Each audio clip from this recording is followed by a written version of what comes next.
Hi guys, I'm here today with Carlo from Z4 Industries, who run the Song of Ice and Fire Stats website. My name's Michael. I'll be taking you through this. I've been helping Carlo out a lot with stats and also helping the NRG guys get things sorted. Carlo, do you want to introduce yourself? Thanks there, Mickey. My name's Carlo. I'm sure you've seen or heard me on a few of the different podcasts going around. I basically write and started a Song of Ice and Fire Stats.com. And I guess we're really starting to see some growth on the site and lots of new users and new submissions. So really trying to. Teeth.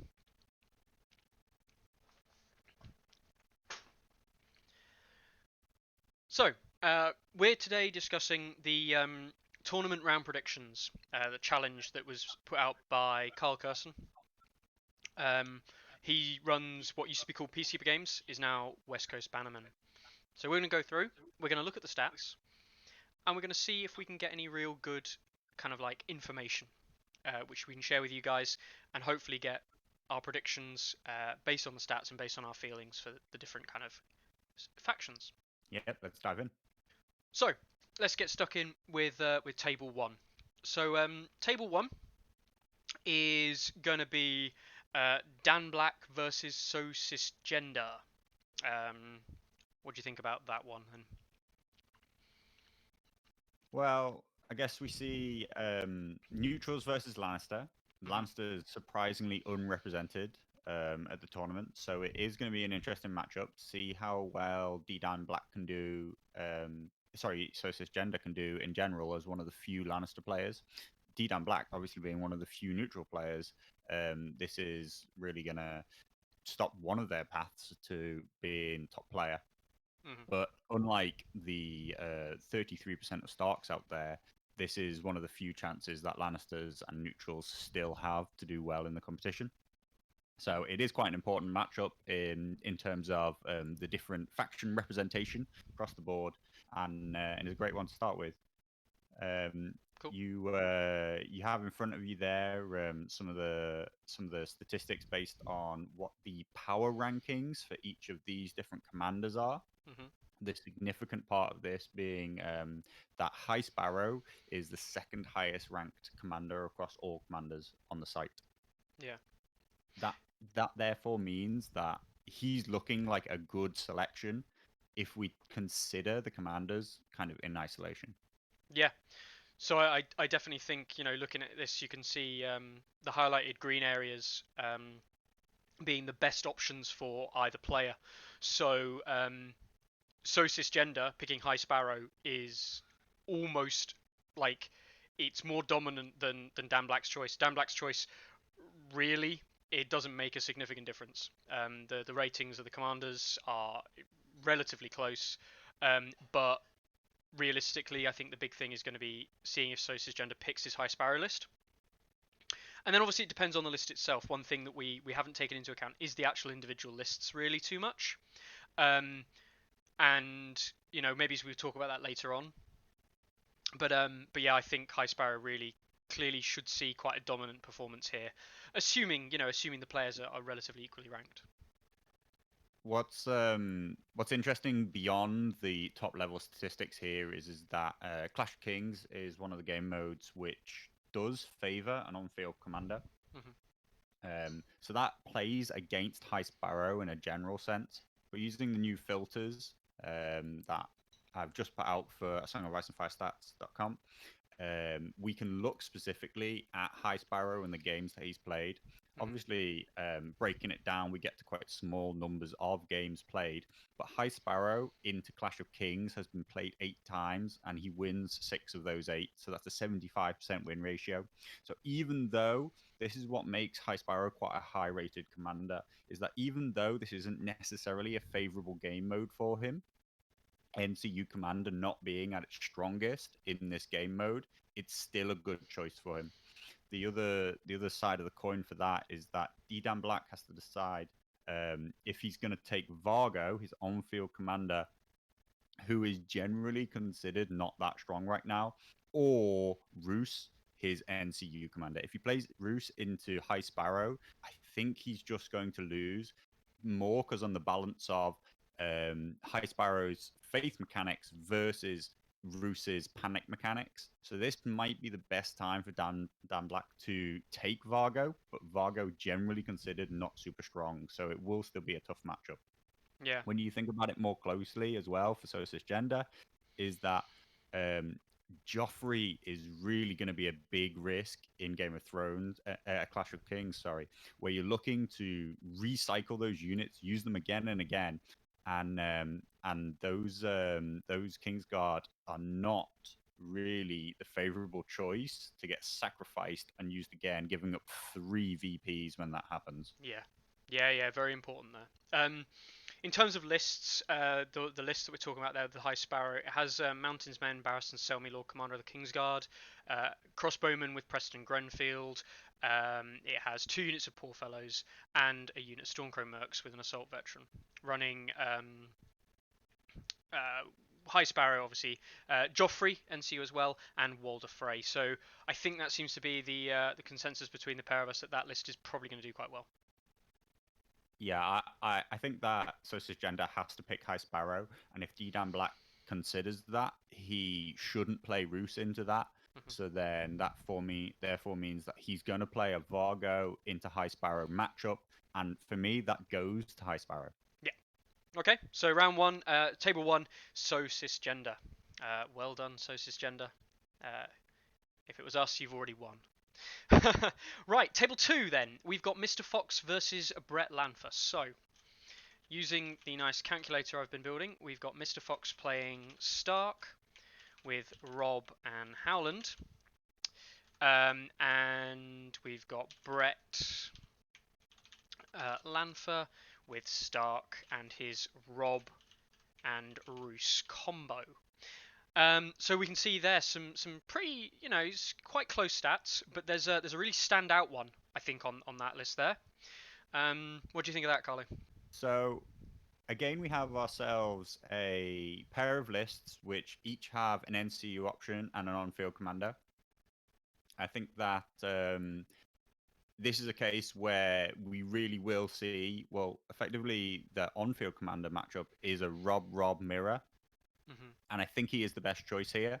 So I would be surprised if either player chose to take their NCU commander here, because Rob does play well into Clash of Kings. Effectively, what that means is this is very much a player skill matchup without looking at the exact specifics of every unit that we see. This is going to come down to basically who plays it better and who knows the game mode the best.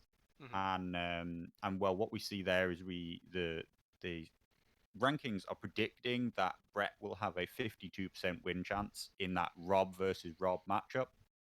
And I think that a lot of people will agree, knowing Brett's name, that Brett is probably quite underrepresented, underranked on the ranking site, being quite new to it. So chances are that, Brett is significantly better than that ranking says he is. Yeah. Mr. Fox is a general unknown in this case. No naysaying of what he might be able to do. But really, this is going to come down to player versus player, not matchup versus matchup. And the stat site at the moment say that lies with Brett, but we don't know specifically how good Mr. Fox is. But I think most people will have to say this one goes to Brettlanpher. So that's interesting. Just so, I mean, yeah, I would tend to agree with you. Brett, obviously, a very good player in his own right. Interestingly enough, both players did pick their Rob lists in round 1 as well.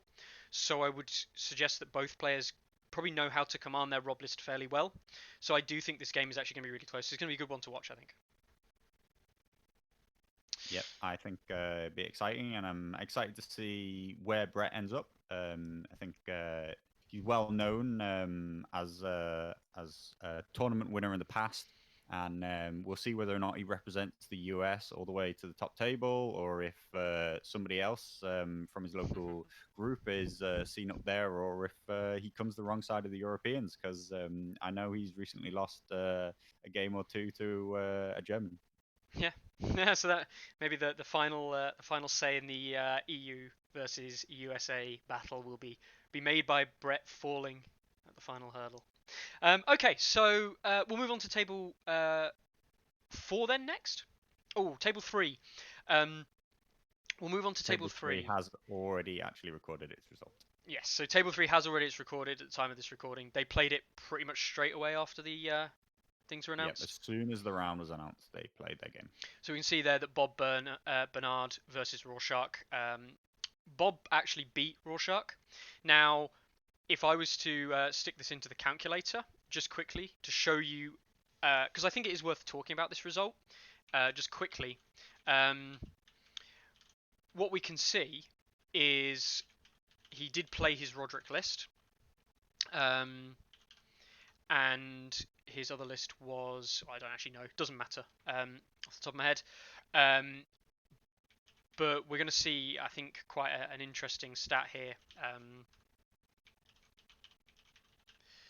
So he ran Mance, didn't he? So here is the big say here. So Mance should have been beating Roderick in that matchup 52% of the time. So Um, this is generally across all game types. mhm.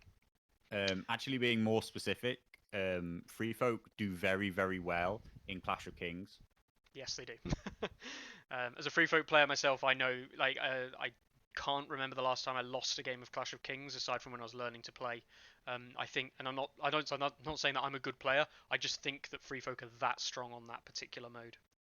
Well, it plays incredibly well into the insignificant keyword. You are looking, it favors aggressive armies, which Free Folk are, and it does not favor those that rely on tough healing units that they want to keep on the board. What you're actually looking to do is move your units in, be aggressive, get some kills, and claim objectives while sacrificing units to bring them on again and again and again and get more activations in that way. Mhm. And the free folk are absolutely the number one option for doing that because they don't give up a victory point when they do it, and they have quite aggressive damage potential for very flimsy like panic, flimsy health. So unfortunately, I think that maybe he's fallen into the trap of using Mance, where Mance is going to give you some panic Yeah. defensive capabilities, but actually what he wanted to be was as aggressive as possible in that game mode. Mhm. And the number one choice in Clash of Kings is by far and out Harmer. And unfortunately, he hasn't taken a Harmer based commander. No. So his choices, I believe, off the top of my head, I believe he chose between he chose between Mance and the Weeper, Mhm. and he's gone for Mance. But if he'd had that Harmer option, I think it really would have gone to his favor. Yeah. So as you can see on the on my local calculator there, I've put Harmer in, and Harmer's rating at 66. It's phenomenal rating. By far the highest rated commander on the site. You mentioned High Sparrow being one of the highest, and he's wallowing comparatively down at like 30 odd points. Um, so Harmer is phenomenal, and you can see the difference in win rate there. Taking Harmer over Mance just off the stats that we have so far, and not even taking into account that this is Clash of Kings, like we've discussed, it raises Rorschach's win percentage just based off ratings alone by 8%. An 8% swing just by choosing a different commander. Yeah, Um, that's quite significant. It may seem small um, when you're talking about when you're talking about shall we say, single digit percentage points in change. But this is just considering you've changed nothing else in the list. You haven't changed. You could build the army identically the same, and just by switching out the commander, you as a player have not changed in skill. Your opponent hasn't changed in any way, and yet you're now almost 10% more likely to win the game just because you picked a single different commander. Now, admittedly, commander cards will come into it. You can't of just course. jump to a new commander and expect to do as well as you used to with a commander that you're very experienced with. But in general, if you're using the commanders that have the low win ratios, you know that you are effectively fighting an uphill battle here, and maybe you should be considering these higher rated commanders because other people are having a lot of success with them if you're not. Yeah. I think this is a big takeaway here, and obviously, as a lesson from using the stats website and what we kind of work on a lot, is that um, these are from the submitted results that we have, and ultimately, you know, from any individual, I'll use Brett as an example because Brett is quite a prolific player. Um, Brett, if he plays every week and maybe he plays 3 games a week and he's been playing for 2 years, 3 games a week, 52 weeks, 150 games he plays in a year, let's say. And then let's say that he's done that for 2 or 3 years, maybe 450 games. Yeah. We're talking about who is considered within a lot of the kind of community as being one of the more experienced players, certainly more well known players. And an approximation of games he's played in or seen is maybe he's about 450 over his playing career, and we've got like over double that on the stats site already, right? So in terms of like player perspective, yes, Brett, it won't take away from his experience, but the website's already seeing more games than that. So anyone who comes and says, well, that's not how it works in my area, or that's not how it works when I've seen it, your 10 games that you've seen pale in massive comparison to the 1,000+ games that are being seen by the website. So I think that's a really big important thing as well. Was there anything you wanted to say on that, or are you happy to move on to table 4?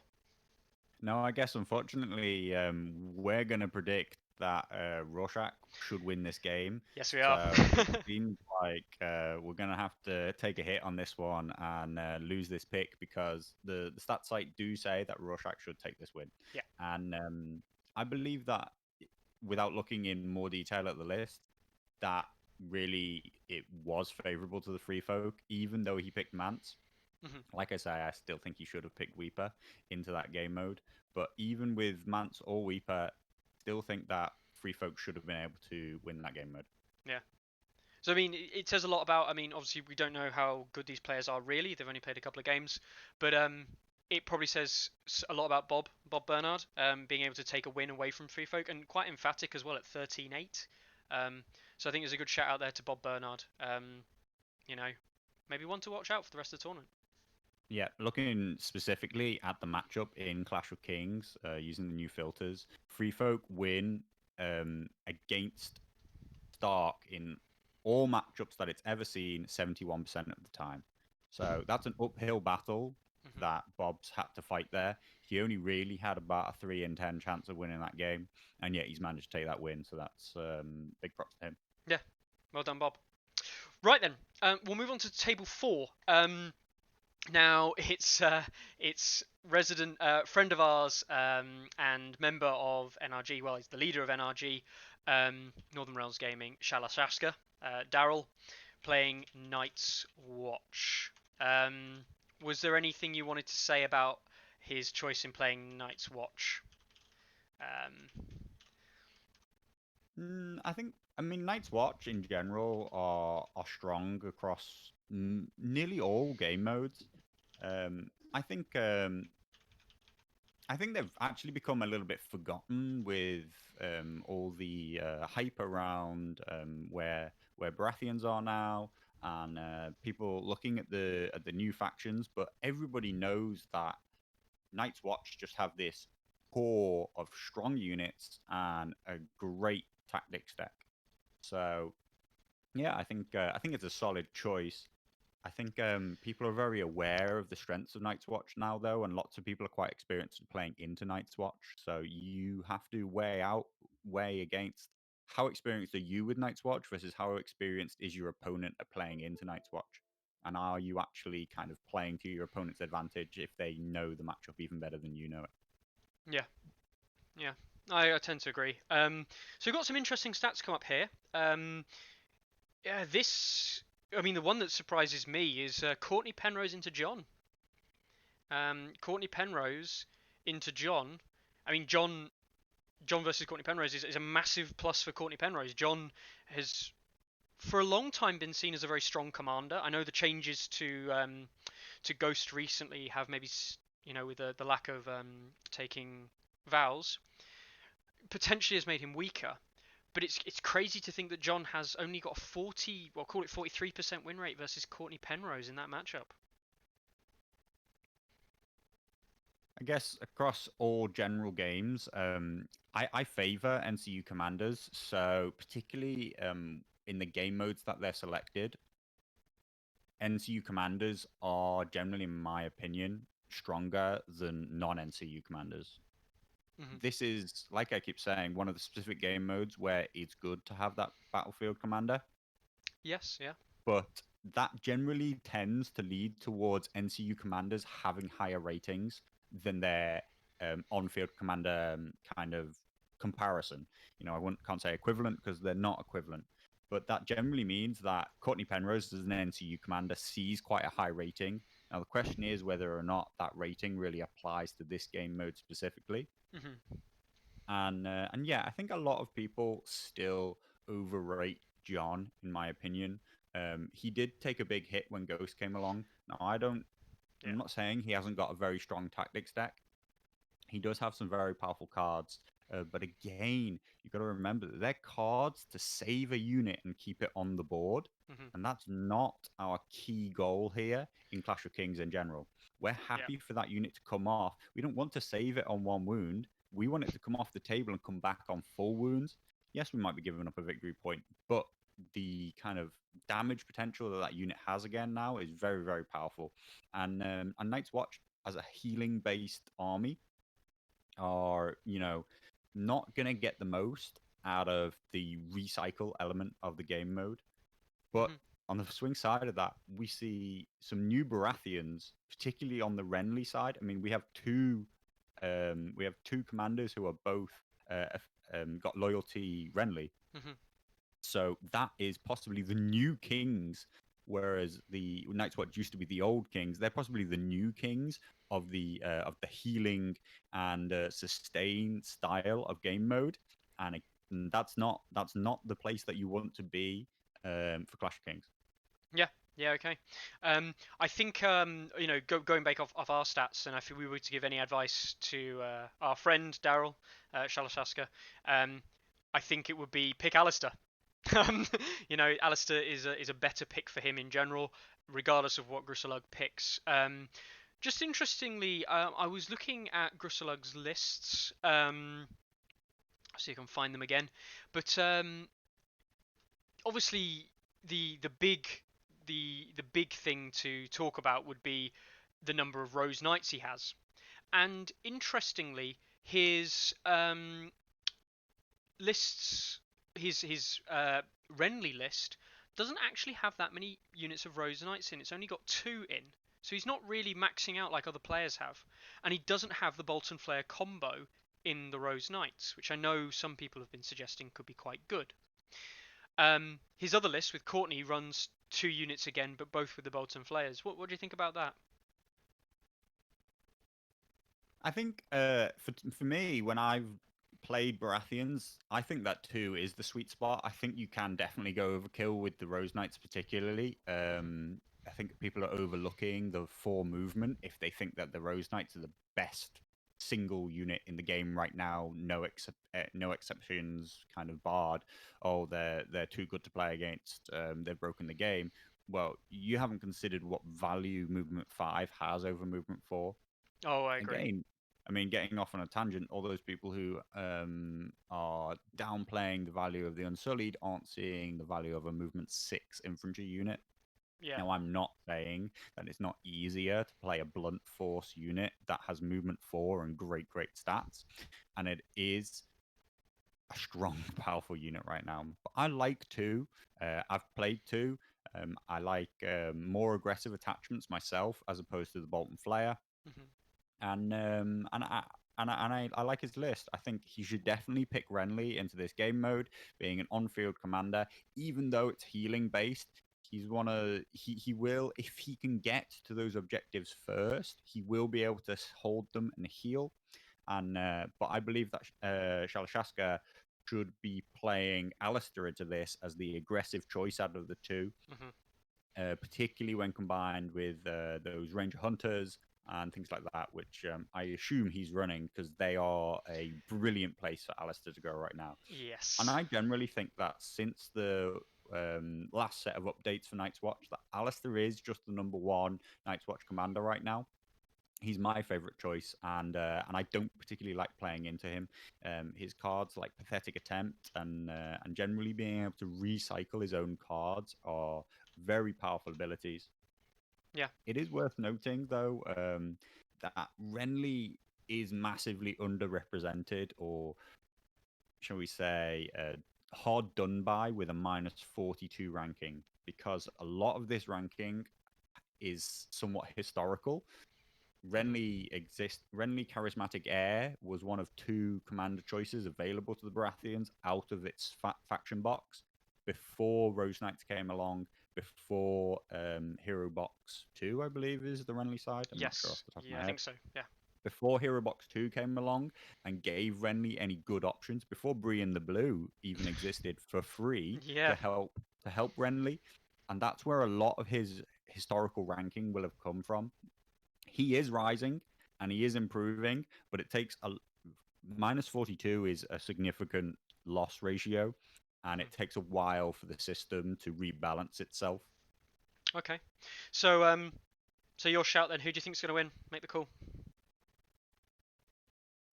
It is tough because I don't think the ranking numbers represent the strengths of these factions right now. I would have to go with. I think that Alistair is the strongest pick in this game mode. So I expect it to be Alistair versus Renly, and I think that Alistair can take it. Yeah. I would tend to agree. I did check the list as well, and he has got one of those formidable Ranger Hunter units in. So yeah, I agree. Alistair, Shalashaska, I think you can win it. Okay then, so table 5, we move down to Ariakas versus Selitva.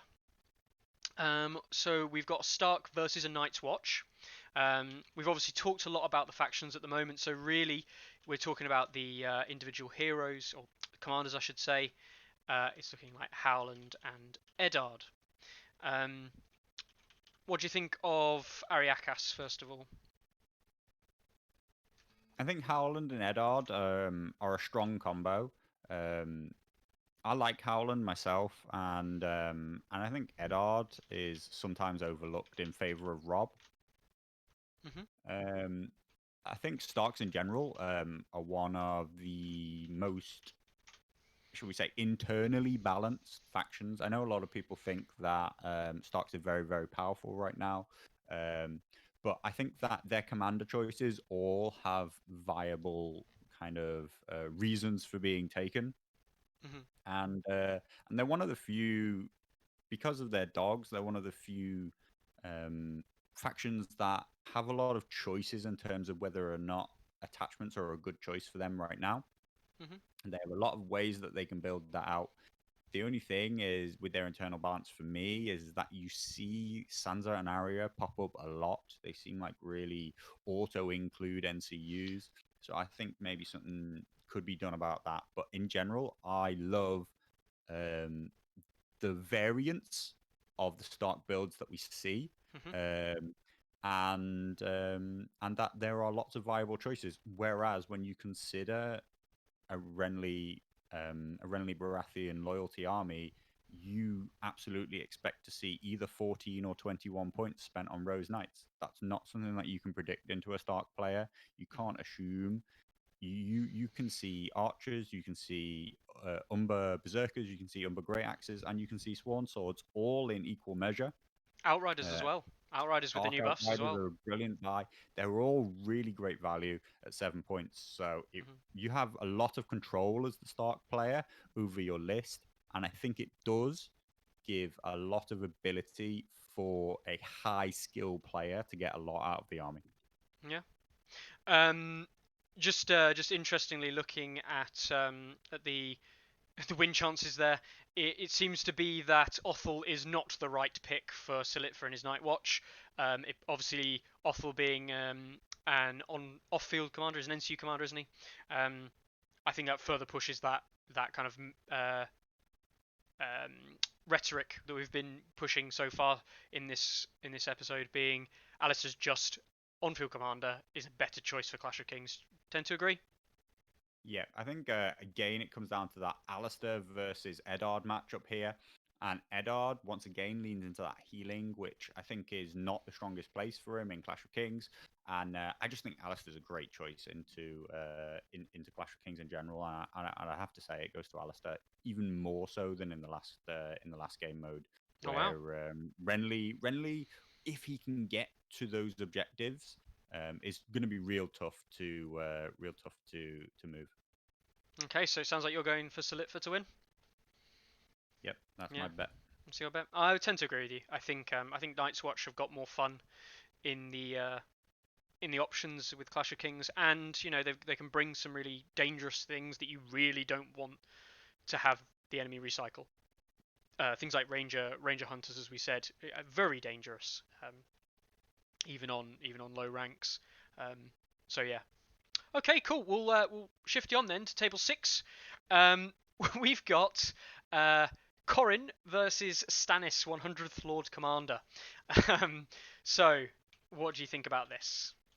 Corin obviously playing his fabled Night's Watch. Well, this is the same matchup as before. We see Alistair versus Renly. We see that Stannis has the option to play a Stannis Baratheon loyalty in the form of Axel Florent NCU.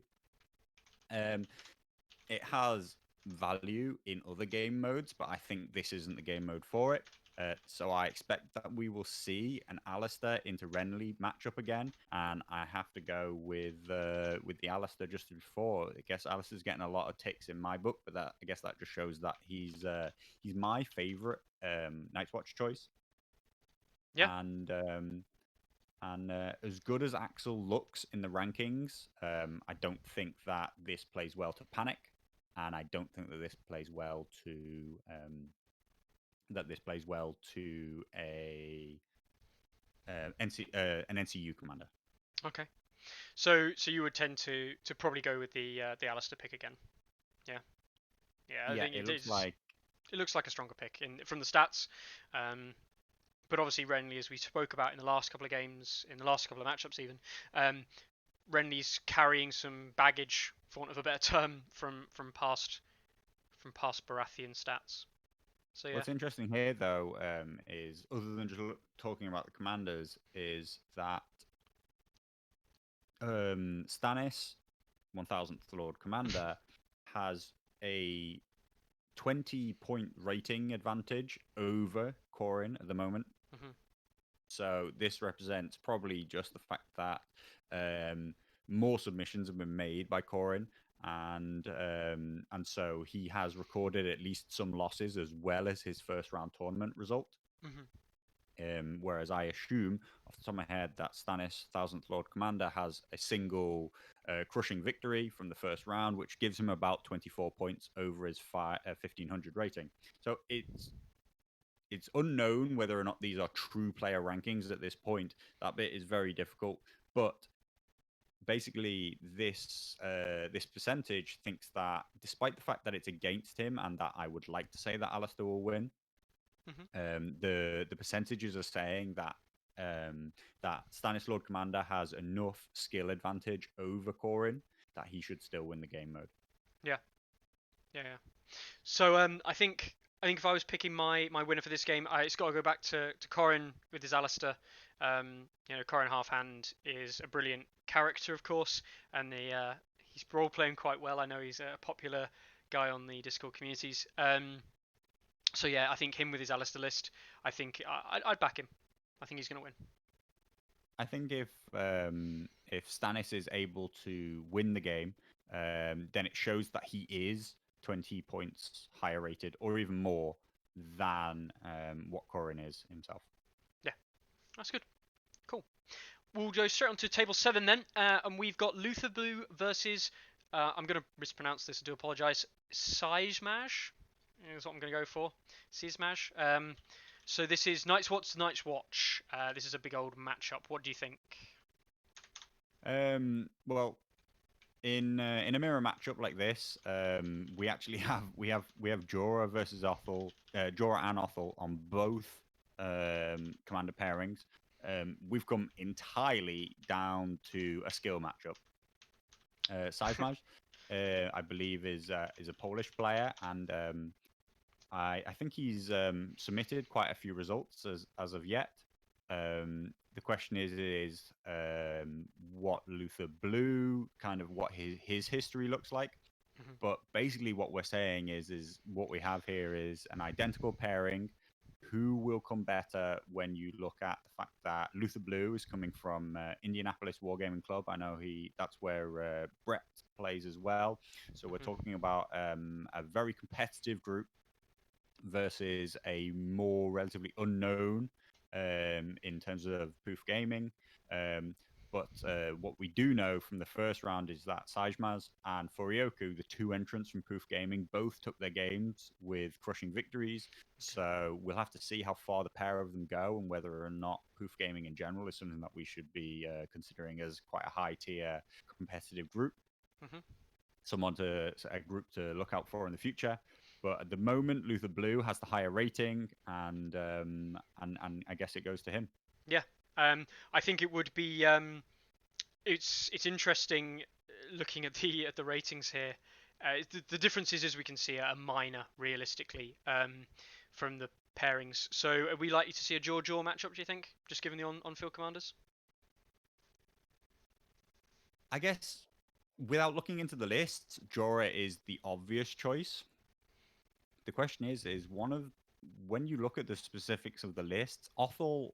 The interesting thing about Othel is, as an NCU commander, he's not just an NCU commander; he is a War Machine commander, and I'm interested to know just how many Scorpion builder crews, or there is a single stone thrower. I don't know if it's in either of these lists. I assume that they get paired up with Othel. Um, I guess it's a bit of a game of chicken as to whether or not somebody is willing to play a game mode where you want to hold some ground while standing there getting absolutely taken apart by some scorpions.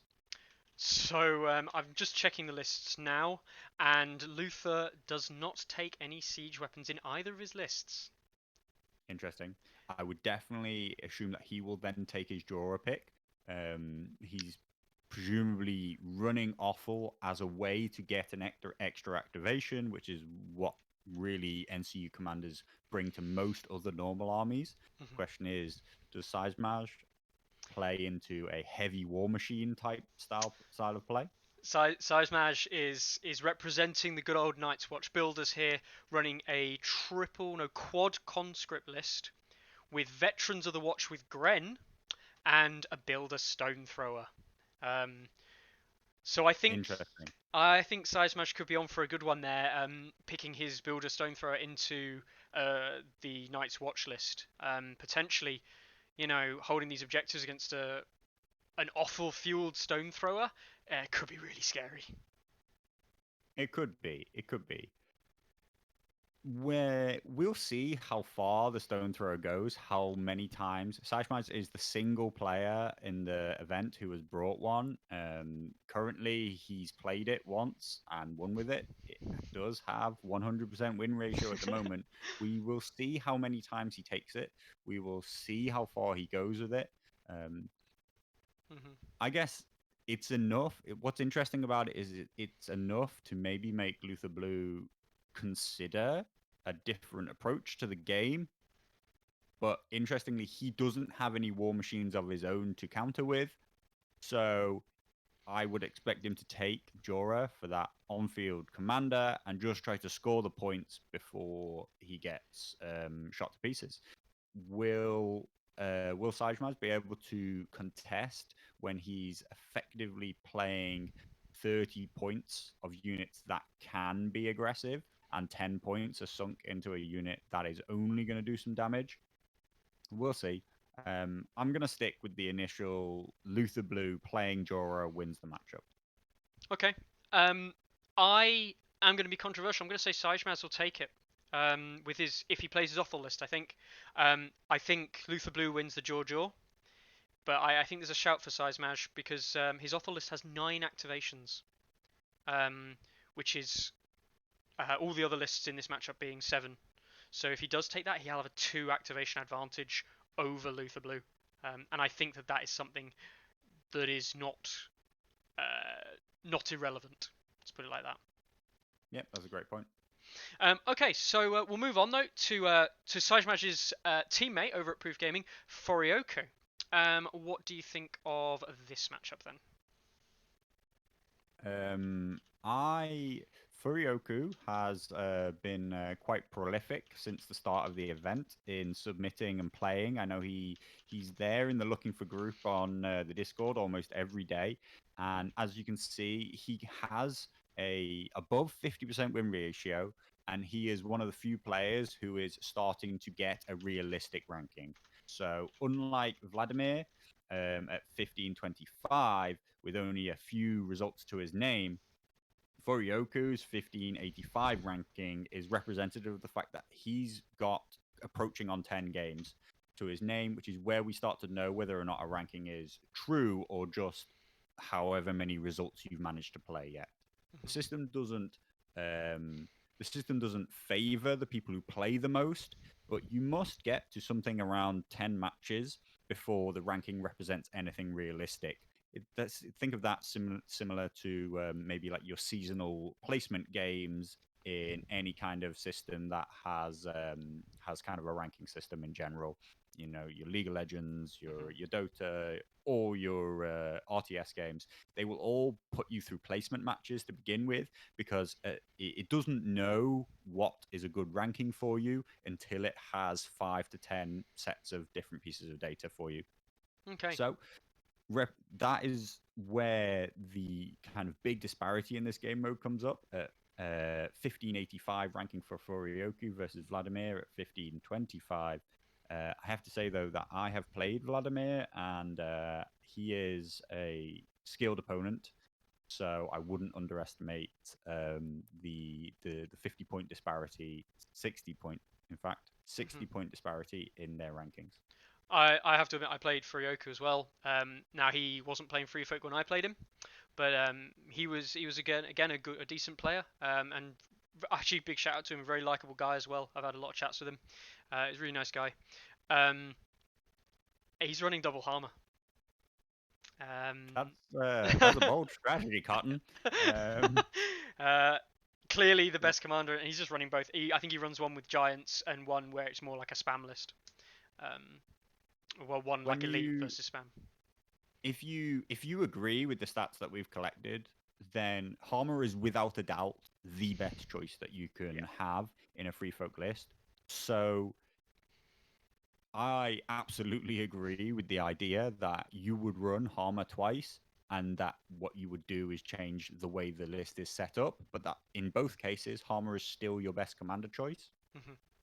When the next best choice is so far below her in terms of ranking and in terms of win ratio that I've recorded, then I don't think there's anywhere near as much argument for playing two different commanders the way you see in nearly every other faction.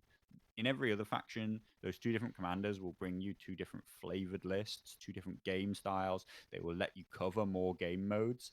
Hmm. But at the moment, I feel like Homma is the best free folk choice into every game mode, the best free folk choice into every faction matchup. She is just the best free folk commander. There is no kind of subtlety to whether or not there is somebody better in a particular at a particular time.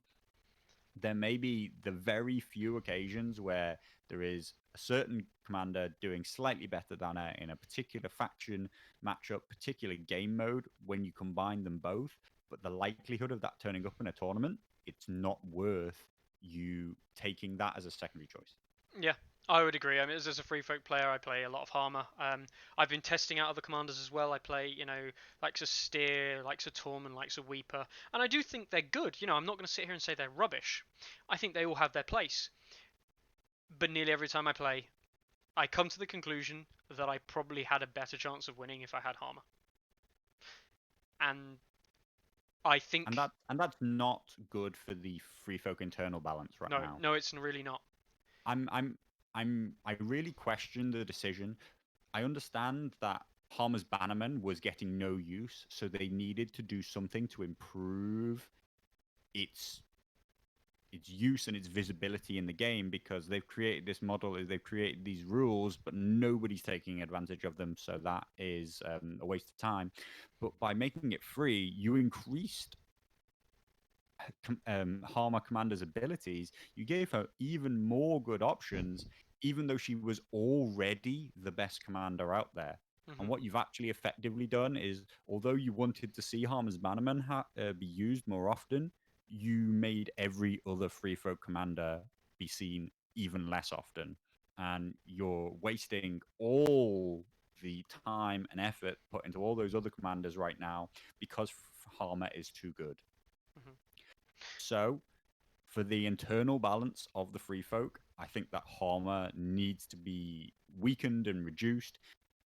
Obviously, that's a very difficult process to get right, and I think at the moment it's not right in the free folk. I think it's good in most other factions. I think it's best in Starks, maybe. Using my own personal opinion, I think the Starks have the most different viable commanders, but I think the free folk are the worst culprits for it. Yeah. Harmer is your choice, and if you're talking about competitive game, um, Harmer is not a bad tournament setup, and that shouldn't be the way the two list format works. Yeah.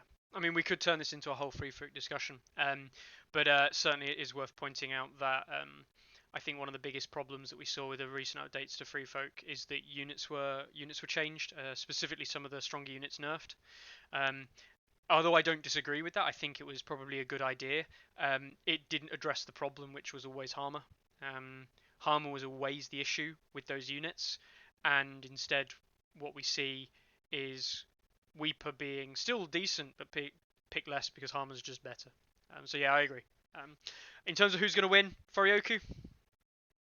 I mean, it's absolutely Furioku's game to lose. If he doesn't take the win here with whichever Harmer list he chooses, then he has been, in my opinion, significantly outplayed on the board by Vladimir. Okay. All the statistics that I've collected say that Free Folk should win this game mode. I mean, without knowing how good Vladimir is, just looking at Forioku's lists, I would happily take his probably non-giant list into this matchup. And I mean, I don't know of a player that I've played against you a lot, Carlo, in this matchup, and I know you're quite good. You win a lot of tournaments over in the UK, but I certainly wouldn't even think twice about having to beat you. I think I would, to be honest, fairly easily take your scalp in this matchup. So yeah, I think that would continue for Forioku. I hope. He's a nice guy. I hope he wins. But yeah, I think Vladimir's on an uphill battle, but if he does it, big props to him. Yeah. When I turn up to an event, I don't play Free Folk. When I turn up to an event, I pray and hope that I don't meet a competent Free Folk player in Clash of Kings because it can't get much harder than that in the meta right now, in my opinion. Yeah. Okay, then we'll move to about halfway there. We'll move to Daboarder.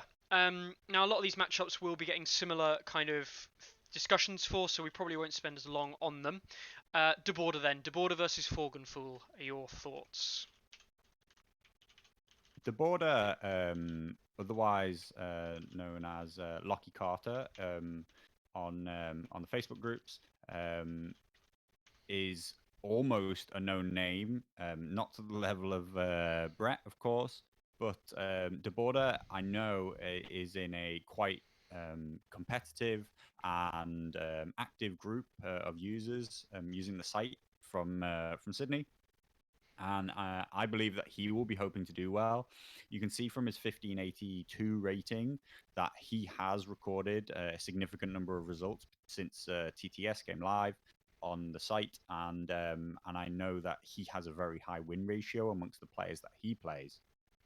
So if his group is as competitive as it seems that it is, and if he is the number one player in amongst that group of players, then I expect him to go quite far, and we'll see whether or not he's good enough to kind of give a big shake up to the question that was previously who's going to win NA or Europe, and the question never really came up is do Australia have a chance?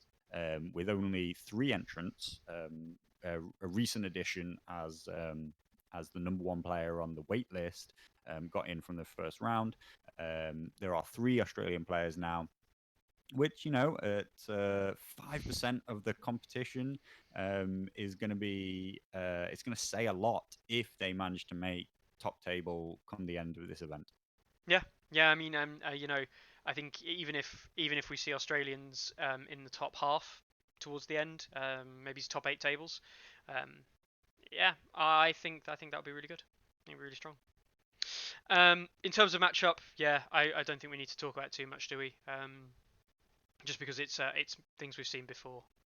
As much as Baratheons are kind of underrepresented by their -70 ranking right now, and they are recovering from what was previously a -90, and at its worst, it possibly might have even been -100 at one point. And they are recovering from that, but Clash of Kings is not the place for them to recover. You've got Stannis looking at the kind of panic-based damage, or you've got some incredibly slow Rose Knights as your other choice. And that's interesting actually. Now I've just seen Forgotten Fool is actually running a pair of Stannis lists, so Rose Knights don't even come into the equation.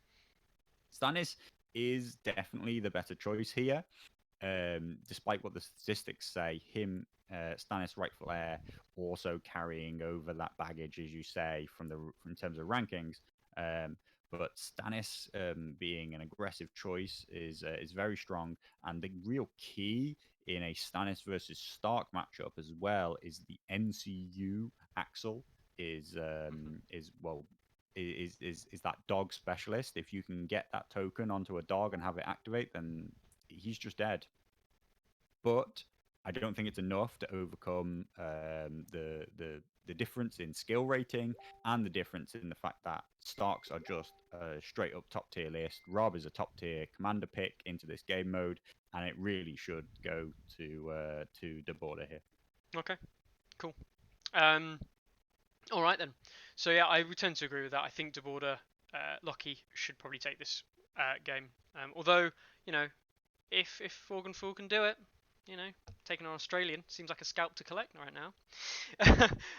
Okay, so next up we've got Skiddy66 versus Mahoney's Law. What do you think?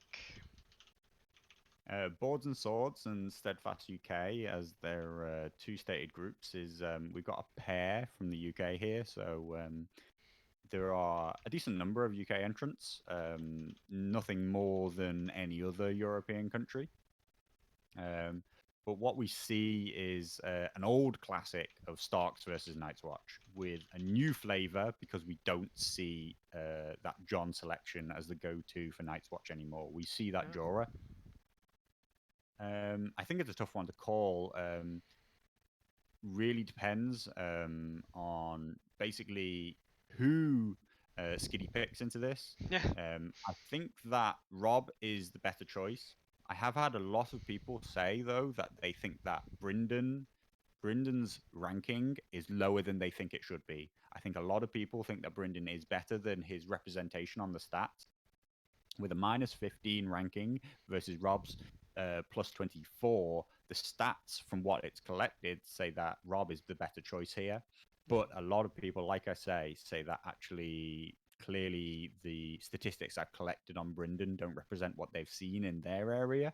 So we'll see whether or not Bryndon goes far in this competition, because he is selected a lot more than you would expect considering what his ranking is right now. Yeah. Yeah, okay.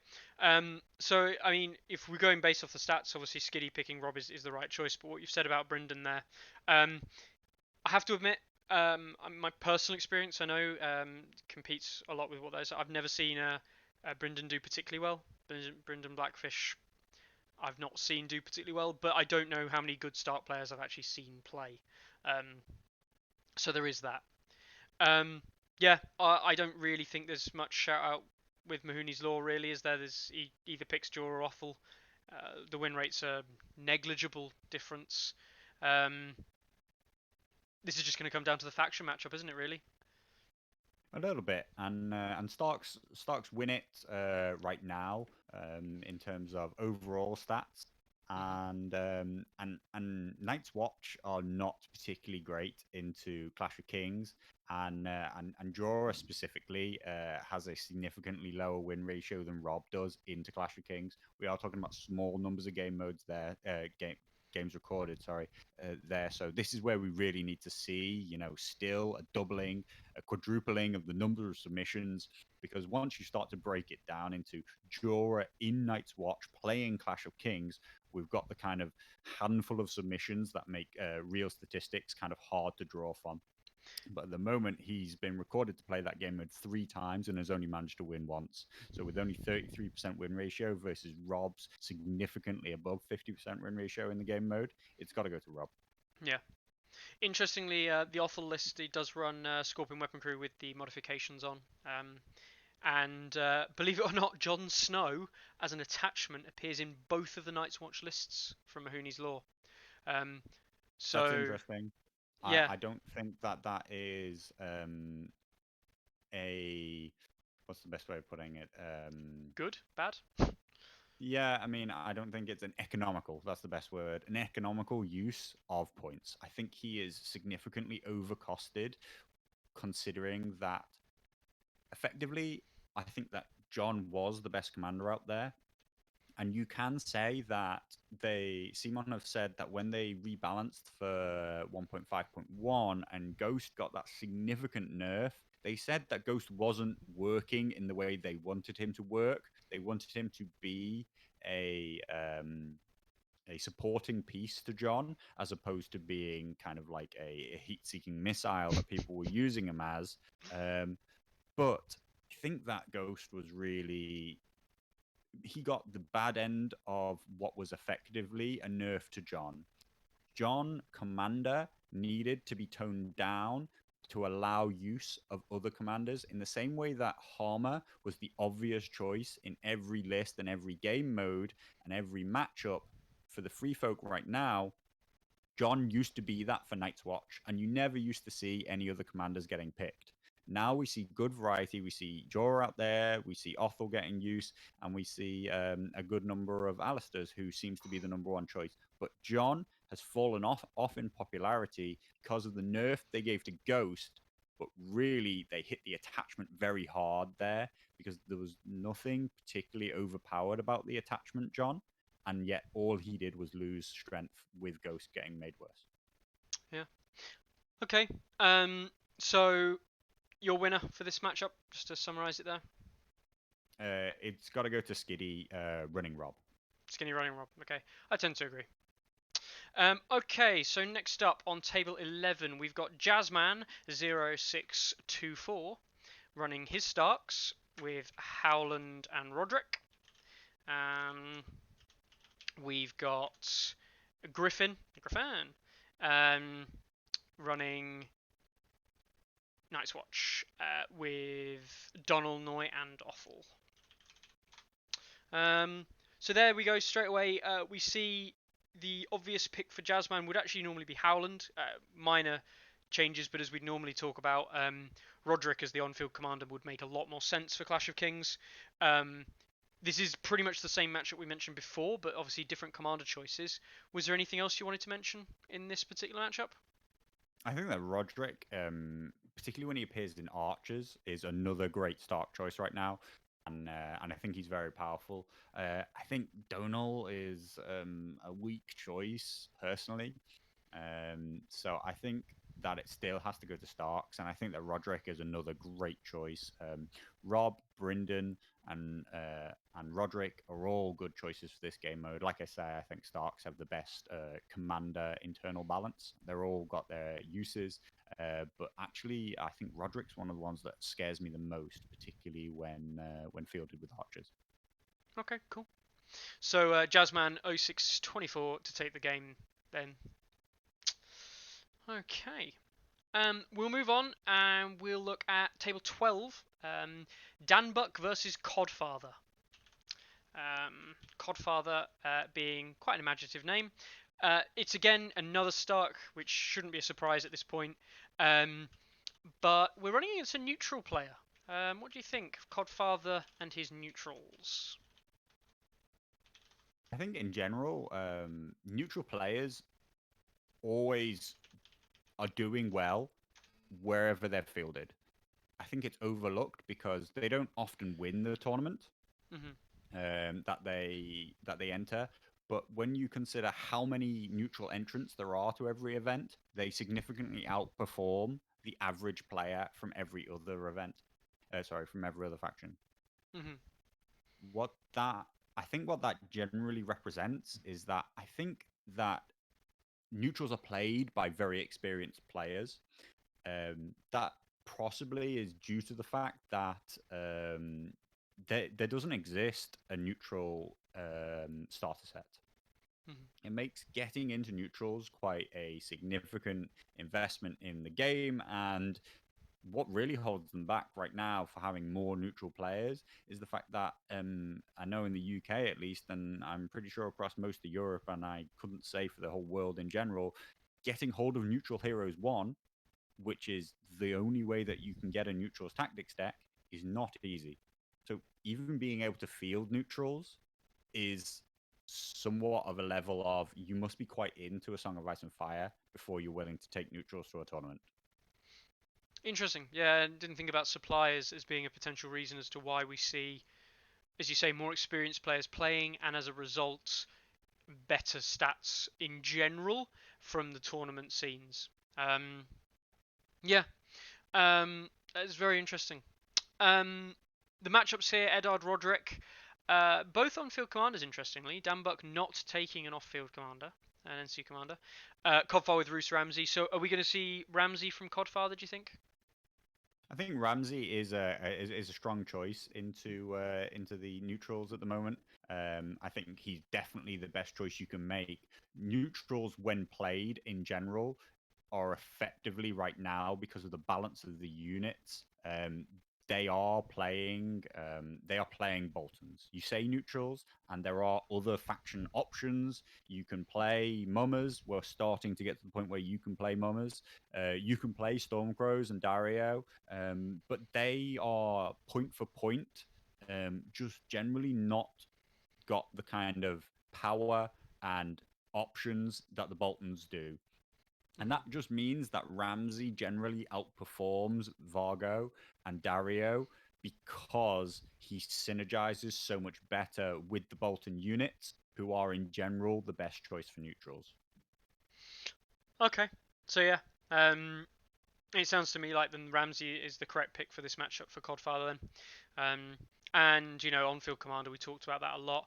Danbuck, do you think it really makes much of a difference, Eddard Roderick? I mean, it depends on his lists. Yeah, it depends on the list. So I think the Starks are one of the few armies factions that don't take an NCU commander, and what that comes down to is the fact that they can buy activations in other ways by using the dogs to get their activation count up, which other factions might do by taking an NCU commander. They're taking that NCU commander partly for the tactics cards, partly for the abilities, but in a lot of ways they're taking it just because they want another activation without having to buy a 4-point NCU.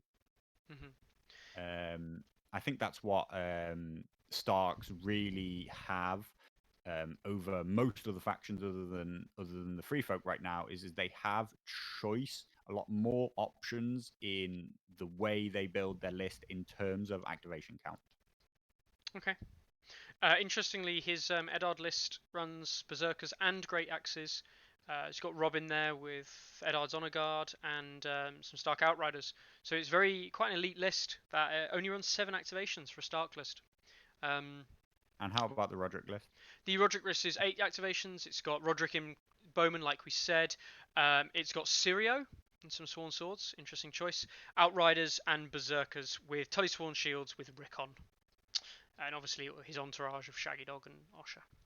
Um, How about the Ramsey list? I'm quite so interested in this matchup. I find it quite hard to call.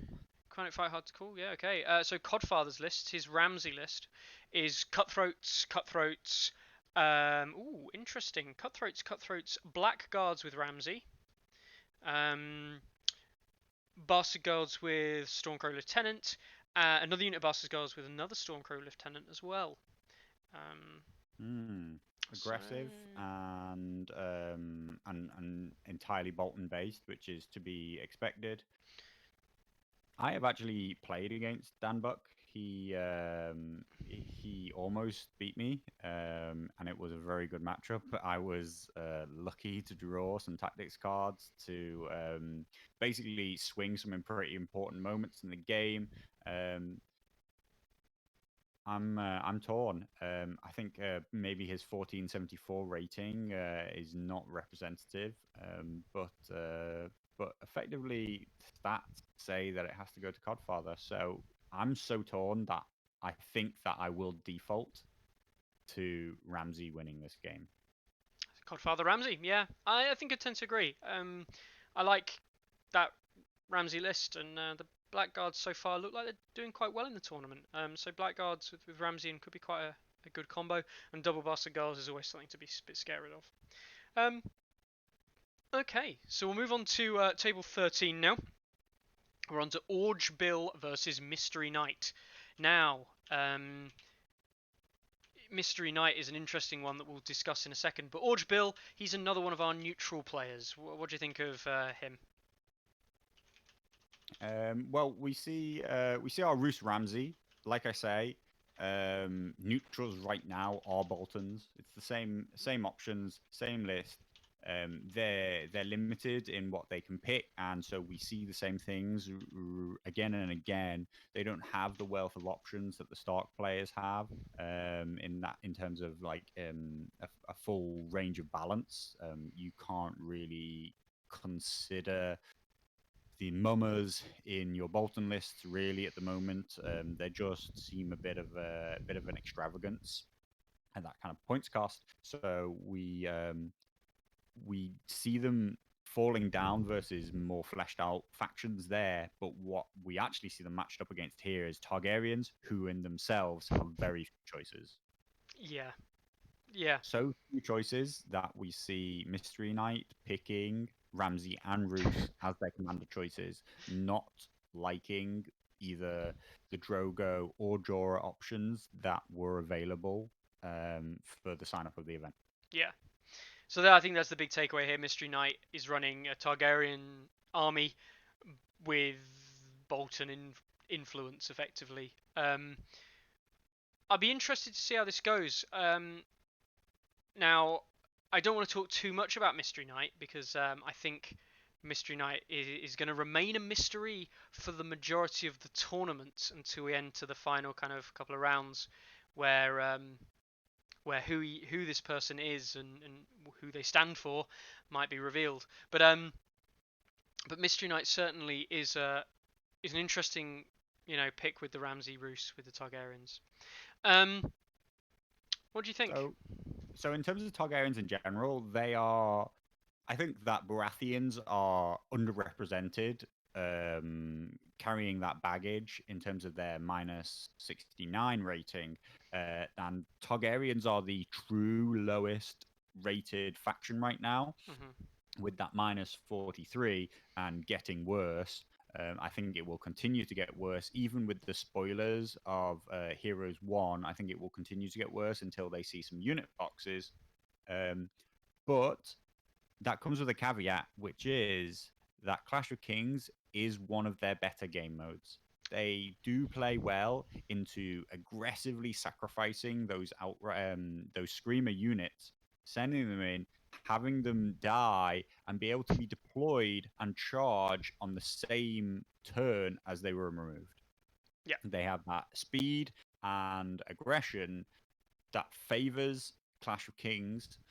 So the question becomes, can they still contest objectives? Can they score enough points based on the fact that they only have those two ranks? yeah, yeah. Very interesting.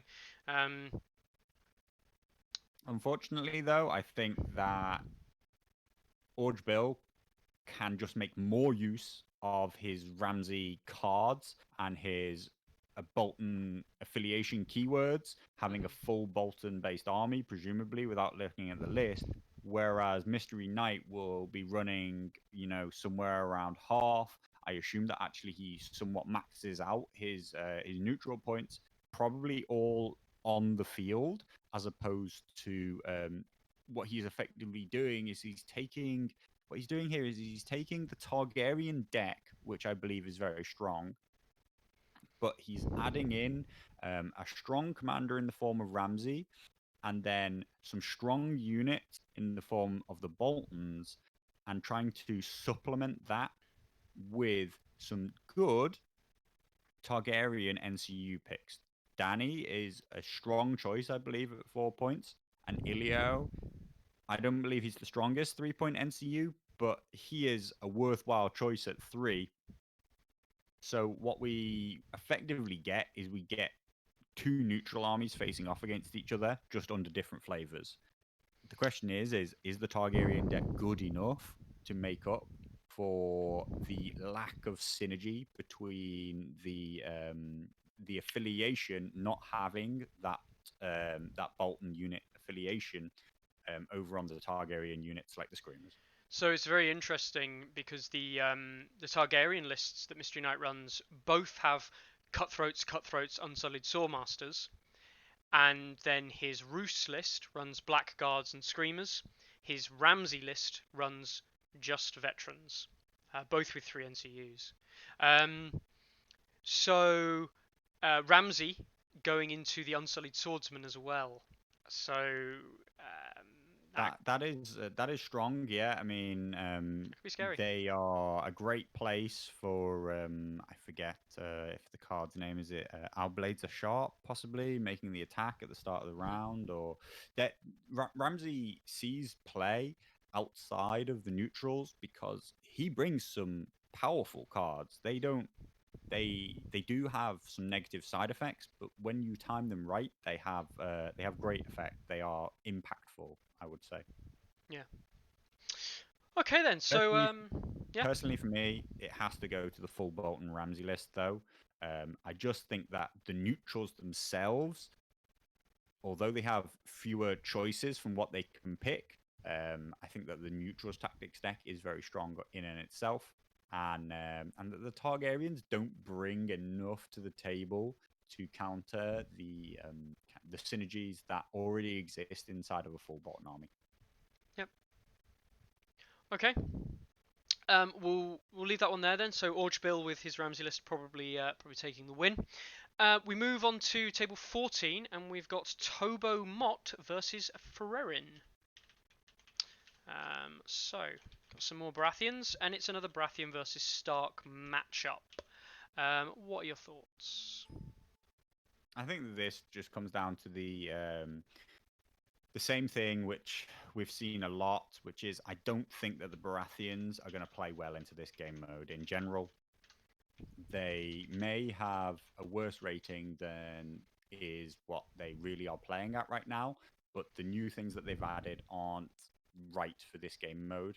And I still think that Starks will win this matchup 9 times out of 10 when we look across the board in general. So, we've talked a lot about this matchup. We've talked a lot about the different lists and things that the Baratheon and Stark have got access to. So, do you think Frerin with his Rob list is probably going to do quite well? Yeah, I expect, like I say, to see this on-field commander Rob picked, not Howland, and that he will match up well against Andrew Estamont. Okay. Okay, brilliant. Well, that was quick table 14 chat. We're on to table 15. So table 15 has got a Lannister player on, which we've not had many of tonight. What do you think? What do you think? So I think that as the Baratheons have improved in terms of their options and are getting stronger, the Baratheons match up very well against Starks in everything but this game mode. So that's why I still give all of these matchups over to the Stark player when we've seen them in the past. But that Lannisters are actually a very good matchup into the Baratheons. I think that Okay. um, their control style. So the reason I believe that is because the Baratheons are struggling to trigger as many cards as they would like. They have some of the hardest triggers in the game to pull off, but the cards themselves are some of the most impactful that you can get. So if you can pull off these Baratheon triggers, then you get a bigger effect. But what we see on the opposite side of the table is the Lannisters who specialize in removing your opportunity to take those big plays. The counterplot is obviously key to that, but so are all their control mechanisms where they are effectively countering what you do. When you want to make a big play, I probably have something to blunt the effect of it. I might not be able to stop it from happening entirely, but what I can do is make it not have the effect that you thought it was going to do. Hmm. And by doing that, Baratheons only have a few key triggers where they can influence the game. They hope to do it in a very large way on those few occasions. And I think that the Lannisters have the right tools to stop that happening. Yeah. Okay, so it sounds like you're going quite against the stats here, suggesting that Lannisters should be able to take this. Whereas the stats we can see here, partially down to Chris Eustace's difference in score to Lapan Maniac. But it sounds to me like you're favouring the Lannisters here. I do favor the Lannisters in general. The question is whether or not Roose and Gregor are those particular styles of play. Okay. Gregor particularly throws all of that Lannister control in the bin, and instead says, "I'm going to try and play like a Stark would play," Hmm. which actually is Baratheon's best matchup right now. So that's a big question mark. If you assume that he wants to play Gregor for the on-field commander, Gregor will not be able to kind of blow through a Loras-based Rose Knight list and get the overruns that he would want. Hmm.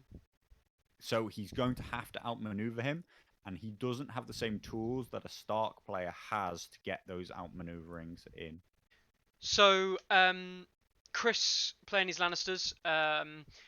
You like to summarize. Do you think? Do you think? What do you think? The stats seem to suggest that Lapan's up, but that could be down to the natural point difference between them. What do you think?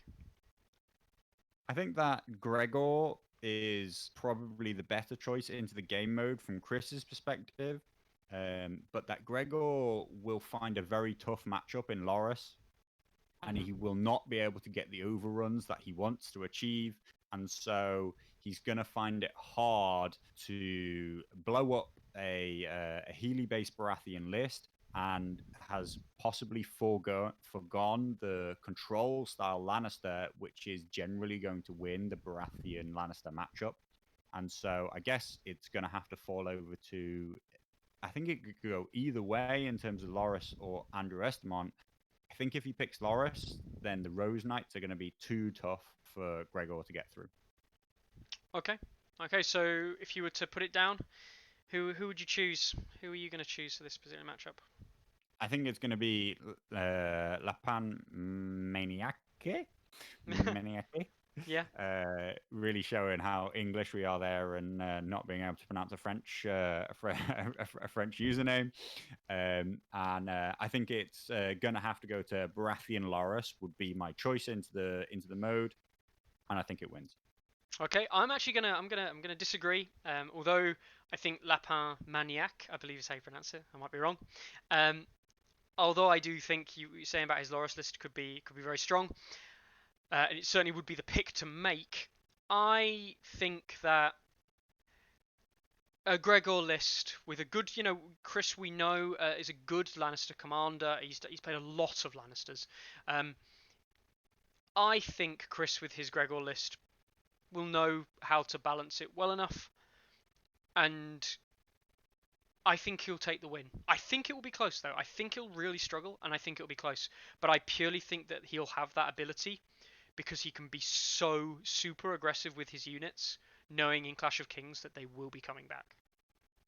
Yeah, Um, I guess that falls back on the point that I made earlier again and again, and suddenly I'm spitting in its face, which is that this is an aggressive play mode, and and Gregor is aggressive commander. oh yeah. So I guess you're just throwing my own reasoning back in my face when I suddenly decide against it. Of course, Sam.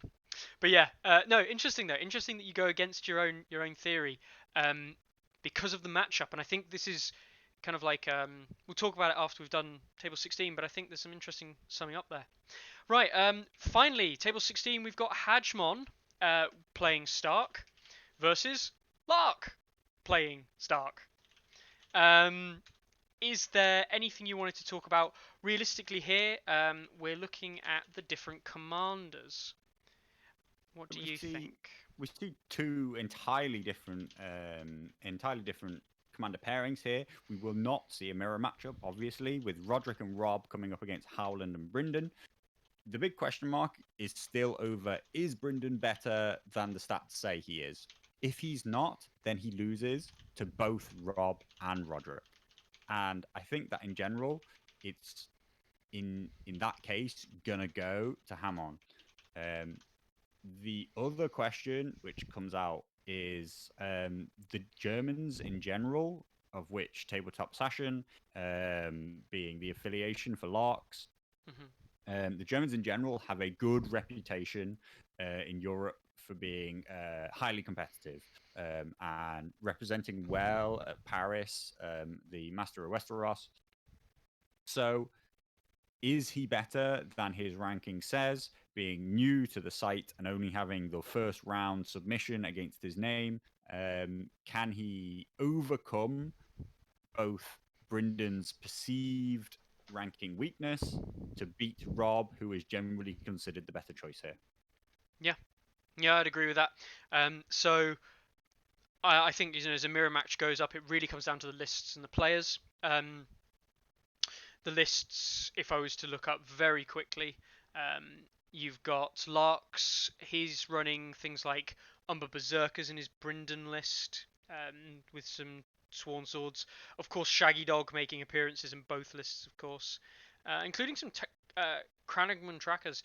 One of Lark's lists runs 10 activations. What do you think about that? I think that that is unsurprising when the Mhm.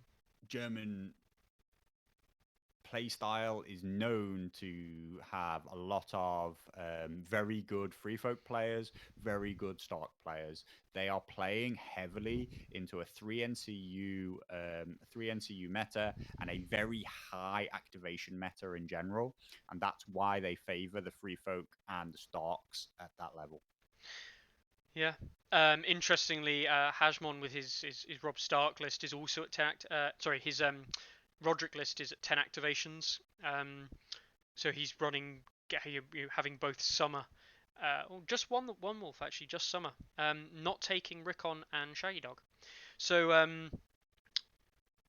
you know, some interesting stats come out of that. At the moment, we're actually suggesting that Summer might be a better wolf to pick than Shaggy. So obviously Brandon Hodor over picking Rickon Osher. Just from the stats we've collected so far from this tournament alone, we'll obviously talk about that at a later date in more detail. But this is really going to be the matchup. I mean, you've got Shaggy Dog versus Summer in these two for these two You players. need to not forget that that Rickon brings with him he brings with him a VP if the unit's destroyed. Now that is not as big a deal as with the Kingsguard, but when we go back to what we said earlier, the Kingsguard are a dangerous selection with Joffrey in them into this game mode where you're giving up 3 VPs, but you want to be aggressive with all your units. Hmm. The question is in a 10 activation list, do you have the option to not be aggressive with that one unit? Can you avoid giving up that 2 VPs that this unit is worth multiple times? So it is a balance, and they're not the same as a free folk list with 10 activations. The majority of whom are insignificant. What we have here is we have 10 activations, a lot of whom are giving up VPs. So you can't just churn and sacrifice these units. Hmm. You're going to have to pick and choose, particularly in this mirror Stark matchup. Okay. So that brings us to the end of table 16. We obviously have another 16 tables to look at. Now, we're not going to analyze them here, not because they aren't worth analyzing, but just because time commitments. We could talk all day if we went through all of them. But just going down, was there any shout outs or any particular matchups you wanted to look at from any of the tables? I think in general, the so far the free folk haven't done quite as well in the first round as I might have expected them to do. Hmm. I think we see a lot of our free folk players in that bottom half right now, so I'd be interested to see how many of them bounce back. Clash Kings being a great game mode for them, so we'll see how many of them recover to make it a one-on-one standing as opposed to going 0-2. Um, I guess there are a lot of Baratheons seem to be down there too. Maybe people going over to them because of all the new stuff and wanting to try them out, but they don't have as much experience as they would otherwise with those other factions that they're more used to playing, have been playing for a longer period of time. And in a tournament setting, that can really show. Not knowing which of your two lists to pick into a certain game mode can be really the key to winning and losing. And a lot of games are effectively won or lost before a move is even made on the board. If two quite similarly matched skill-wise players make quite differing selections in their lists when they pick the two lists for the game mode. Interesting. So Interesting enough, just to back you up with that, 8 of the 13 Baratheon players are in the bottom half. yeah, exactly. And I don't think that this is going to be a good game mode, unlike the free folk, for them to bounce back. Yeah. So I expect to see the Baratheons really, you know, down in the bottom 16 after the next game mode. The question is, will they recover at all into the later game modes? Will we see them up in the top 8 at all? If we don't see a Baratheon player in the top 8, it is quite a damning statement for the faction as a whole right now, Hmm. because there are a lot of Baratheon entries, and if no one is doing well with them, then I guess either the players need more time to get the experience that is required at this kind of level, or they're just not as good as people think that they might be. Yeah. Now, obviously, one thing that we'll caveat with this point: Baratheons don't have access to the champions of the Stag that were spoiled a couple of days ago. This was because the tournament lists and the tournament was already actually underway when they were spoiled. Um, so we won't be collecting any stats on the champions of the Stag. Um, but whether or not they were a missing piece for the Baratheons a little bit, we'll wait and see. Um, but yes, uh, I tend to agree. I think Baratheon's not doing as well as we currently expect them to be doing. Stark's obviously with a lot of picks and a lot of spread across the board. Um, we'll see. I think we'll see. Were there any closing thoughts or closing statements you wanted to make? No, I think the event is going well, and I hope that everybody kind of stays interested, stays looking at what wins, and I think that people need to look at the.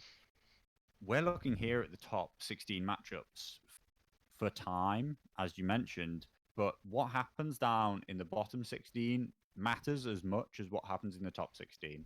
I think Yes. people are obsessed with what list won an event, but they don't consider so much the lists that are on average doing well, which things are generally performing above the curve, shall we say, above the averages, because the averages cut through and across the player skill. A player skill will always be the biggest determining factor in who wins. Now, you can't necessarily just pick up any list and win with it. There are many competitive lists out there that a high skilled player could win with any of them. Hmm. And I believe that A Song of Ice and Fire in general is a very high skill game. Um, what the statistics look at and why we see factions like the Free Folk so highly rated is that when you ignore player skill, when you kind of look at hundreds of players playing the same faction, they are still winning way more than the other factions are winning. And what we see here is, as you're showing, that the free folk with a plus 106 rating are winning a lot of the time. Behind that, we see neutrals, and that's because, as I said earlier, possibly due to the fact that only more experienced players kind of bring neutrals to the table, neutrals outperform practically every other faction in terms of where it averagely finishes. Hmm. You don't see them win events, but that's because in a 100 player event like Masters of Westeros, you have two neutral entrants.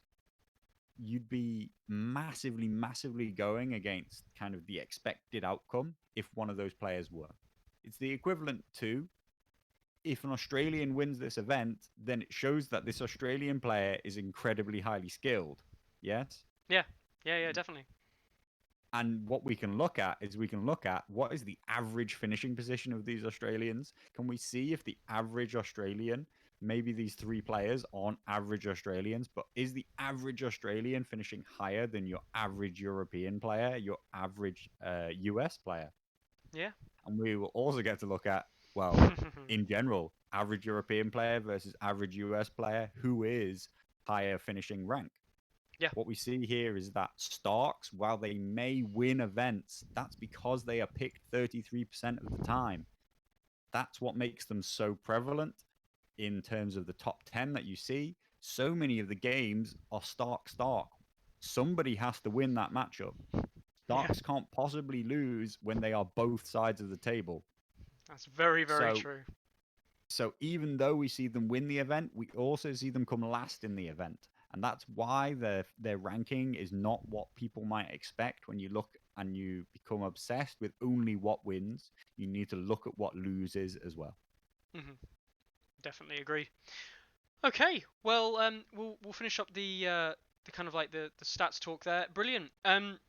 So just to kind of reiterate some shout outs, obviously, Carlo of Z4 Industries working on a Song of Ice and Fire stats. Big shout out to him and the work he's doing. I'm working alongside him as well. Um, you'll probably see me doing Facebook posts and things for a Song of Ice and Fire stats and looking at creating some more content and stat breakdowns with Carlo over the next coming weeks. Um, we've got the guys over at NRG, so that's Daryl and Scott, working, actually performing in the tournament, but working tirelessly to get content out there. So big shout out to Karl Kirsten as well, and the West Coast Bannermen. Um, they producing the predictions for each round. So fill that in, give it a try. Recommend doing it. There are prizes up for grabs. Um, so yeah, I'll put mine in. We'll obviously talk the stats more, and let's see if the stats tell the full truth. Catch you next time.